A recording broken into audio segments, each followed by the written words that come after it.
whether you should buy a high-rise condo or a house for an investment. So I deal with a lot of investors, especially from California, Asia, San Francisco, all over the world.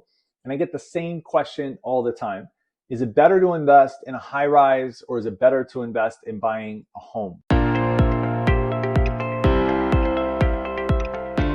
It's really tough. It really depends on what you need it for. Investment standpoint, it's going to be dependent on where that tower is or where that home is. So it's a loaded question. It's not necessarily whether you should buy a high rise or whether you should buy a single family residence. It's which one should you buy? So in my opinion, the top high rises in Vegas, Waldorf Astoria, Vdara, Sky, Veer. In that order, that's my opinion.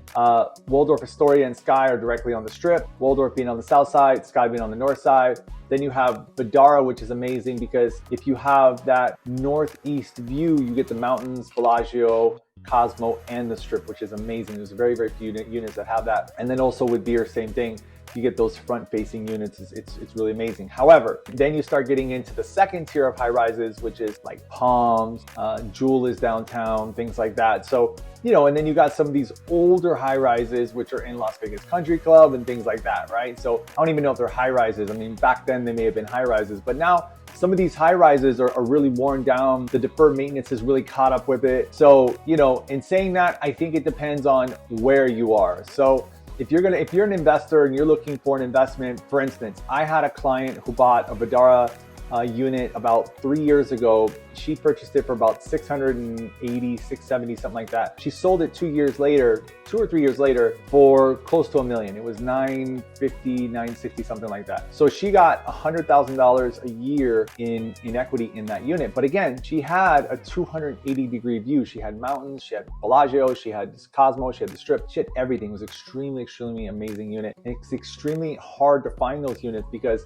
most of those units don't have a washer dryer. Most of them don't have that southeast facing view, et cetera, et cetera. So when it comes to homes, what's going to appreciate faster? Well, you have the Summit, McDonald Highlands, Askaya, the Ridges in that order. Then we get into, Red Rock Country Club and things like that, right? So what's better? To purchase a high rise or a house? Well, depends what your budget is, depends where you buy, just like anything else. So if it was me, I would always purchase a single family residence first. I think those will always appreciate more. There's pluses and minuses and benefits and negatives to each of them depending on your lifestyle. It really, really depends on your lifestyle. If you're like a corporate guy that's coming to Vegas, or woman, if you're coming to Vegas and you don't want any maintenance or anything like that, you want a concierge, you want a valet, you want to be in the heart of the strip, blah, blah, blah, you need to be in a high rise. That's your best bet for sure.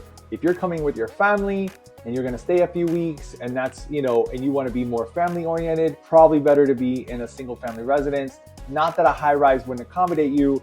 It's just, they're two different feels, When you're down on the strip, you have that nightlife feeling, et cetera, et cetera. When you're in a single family residence, it's more chill, especially if you're in an HOA, which all these higher end properties are.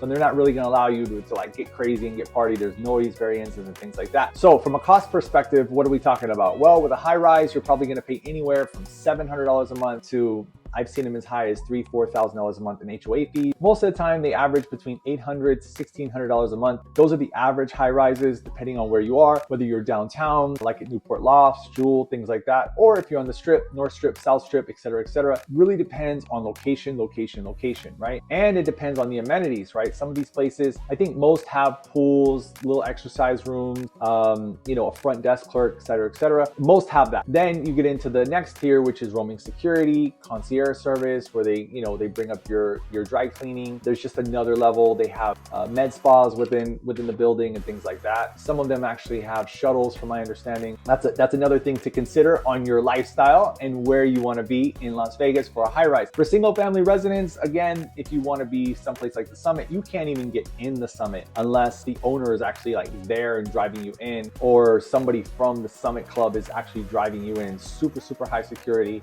The McDonald Highlands isn't like that. Sky isn't like that, but it really depends on the amenities that you want. If you're McDonald Highlands, you have Dragon Ridge, they have great golf club and things like that.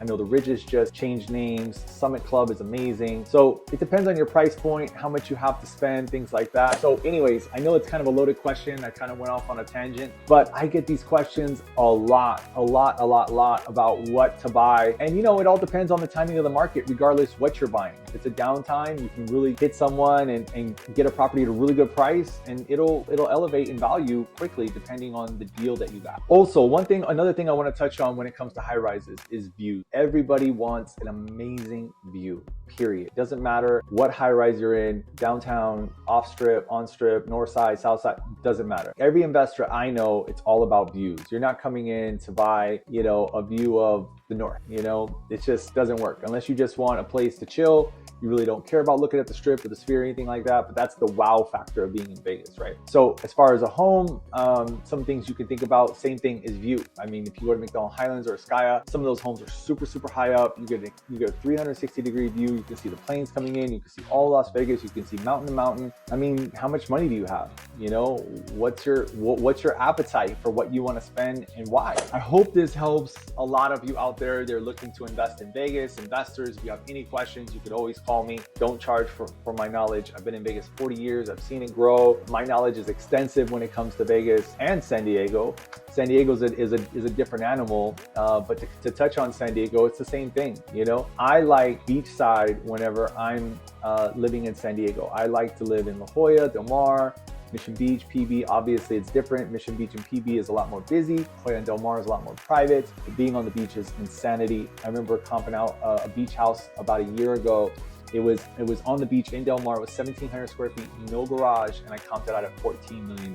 14 million, right? But you're on the beach in Del Mar. It's insane. Or do you want to live in downtown San Diego, you know, where there's a lot going on. There's so many restaurants. There's so much to do. So again, it depends on your lifestyle. You know, do you want the lifestyle of being in the mix of things, or do you want more of a chill lifestyle? Me, you know, now I want more of a chill lifestyle. I'd rather be in La Jolla on the beach, my own private beach, just chilling with my family.